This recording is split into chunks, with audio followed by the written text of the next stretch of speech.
manungsa urip iku sangka ayang-ayange dhewe. Atine kang manunggal dening Gusti Allah kang tunggal.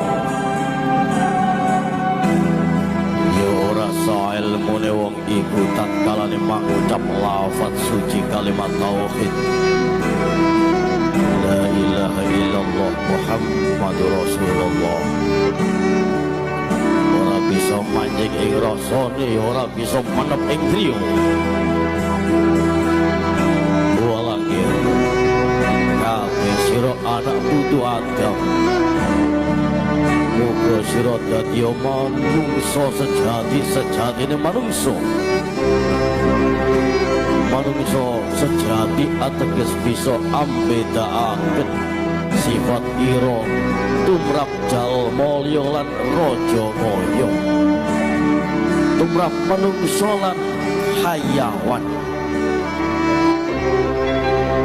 Yen dadi manungsa sejati ku ya bisa milah ya bisa milih.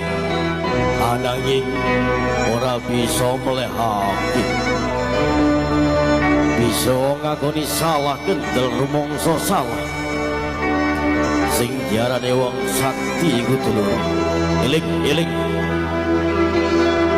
dengan kata-kata indah ini.